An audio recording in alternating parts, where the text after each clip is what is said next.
اگر ایک چھوٹا سا سکہ ایک پورے شہر کو بدل دے تو یہ کہانی ہے ایک بچے کی، ایک فیصلے کی اور نیکی کی ایک ایسی لہر کی جس کا کوئی تصور بھی نہیں کر سکتا تھا۔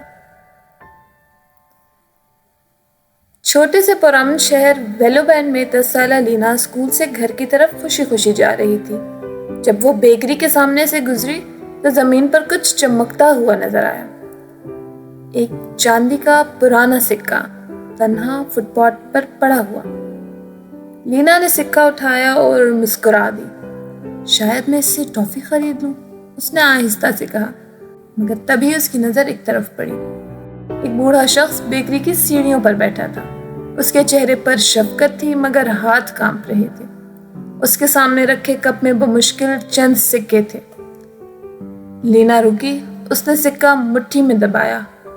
ایک ٹافی یا مدد کا ایک موقع؟ وہ آگے بڑھی اور آہستہ سے سکہ اس کپ میں ڈال دیا۔ بوڑھے شخص نے حیرت سے سر اٹھایا۔ شکریہ بیٹی، اس کی آواز لرز رہی تھی۔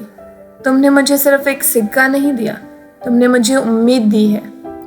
اس وقت لینا کو وہ الفاظ پوری طرح سمجھ نہ آئے، مگر اگلے دن کچھ حیران کن ہوا۔ جب وہ اسی جگہ سے گزری تو ایک چھوٹی سی بھیڑ جمع تھی۔ بوڑھا شخص وہاں نہیں تھا مگر ایک درخت پر ایک پرچی لگی ہوئی تھی۔ ایک نیکی نے میرے اندر روشنی جگا دی۔ میں نے اس سکے سے اسٹیشن پر جوتے پالش کیے، اس سے کھانے کا بندوبست ہوا، پھر مزید سکے ملے۔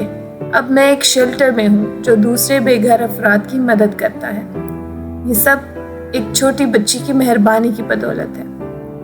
شہر میں ایک سناٹا چھا گیا اور پھر ہلچل مچ گئی۔ لوگوں نے بانٹنا شروع کر دیا۔ ایک حجام نے بے گھر افراد کے لیے مفت بال کاٹنے شروع کر دیے۔ ایک کیفے نے ادھار کافی کے لیے ایک دیوار بنائی، ایک کافی خریدو، ایک مفت چھوڑو۔ یہاں تک کہ بینک نے چھوٹے تاجروں کے لیے مائکرو لون اسکیم شروع کر دی۔ غربت ختم تو نہ ہوئی مگر لوگ اب پرواہ کرنے لگے، اور یہی سب سے بڑی تبدیلی تھی۔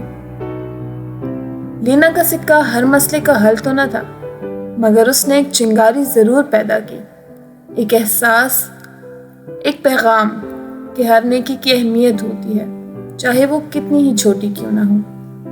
جب ہم اپنی تھوڑی سی چیز کسی اور سے بانٹتے ہیں تو ہم صرف مدد نہیں دیتے، ہم امید دیتے ہیں، اور کبھی کبھی صرف امید ہی کافی ہوتی ہے سب کچھ بدلنے کے لیے۔